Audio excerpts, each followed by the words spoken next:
महान वैज्ञानिक Albert Einstein को आज कौन नहीं जानता, जिन्हें अब तक के सबसे बड़े फिजिस्ट में से एक माना जाता है। जब भी हम दुनिया के महान वैज्ञानिकों की बात करते हैं तो उनमें सबसे ऊपर अल्बर्ट आइंस्टाइन का नाम आता है।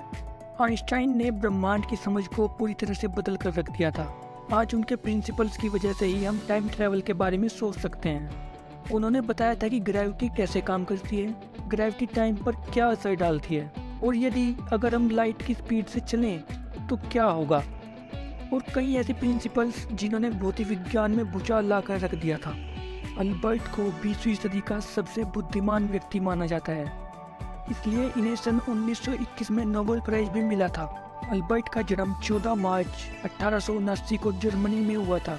इनके पिता का नाम हरमन आइंस्टाइन और माता का नाम पोलिन आइंस्टाइन था। अल्बर्ट बाकी बच्चों से काफ़ी अलग थे क्योंकि उनका सर बाकी बच्चों की तुलना में काफ़ी बड़ा था, और अल्बर्ट 4 साल तक कुछ भी नहीं बोले थे और उन्हें बोलने में भी काफ़ी दिक्कत का सामना करना पड़ता था। लेकिन एक दिन अल्बर्ट के माता पिता हैरान रह गए। जब वो खाना खा रहे थे तो उन्होंने पहली बार अल्बर्ट को बोलते हुए सुना। अल्बर्ट ने कहा था, सूप काफ़ी गर्म है। पहली बार अल्बर्ट को बोलता देख उनके माता पिता को काफ़ी खुशी हुई।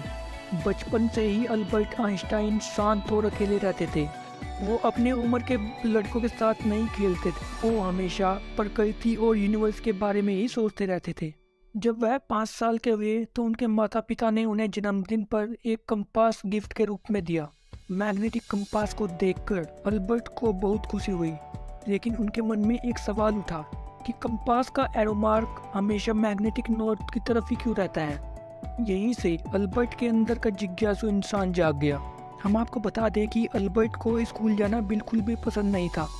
अल्बर्ट आइंस्टाइन ने स्कूल में वोयलिन बजाना भी सीखा था, कुछ अपने टीचर्स के साथ और कुछ अपने माता पिता के साथ। उन्हें धीरे धीरे संगीत से प्यार हो गया था। उन्होंने अपने वोयलिन का नाम भी रखा था। उनके वोयलिन का नाम था लीना।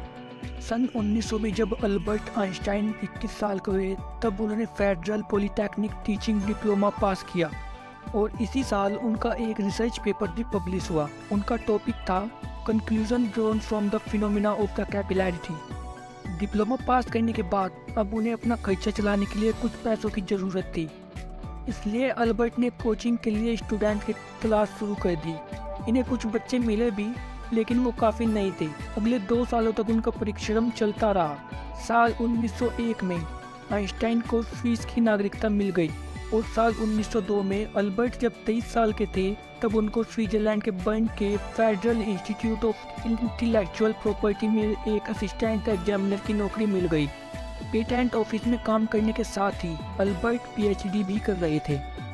कड़ी मेहनत करने के बाद उन्होंने यूनिवर्सिटी ऑफ ज्यूरिख से पीएचडी की डिग्री हासिल कर ली।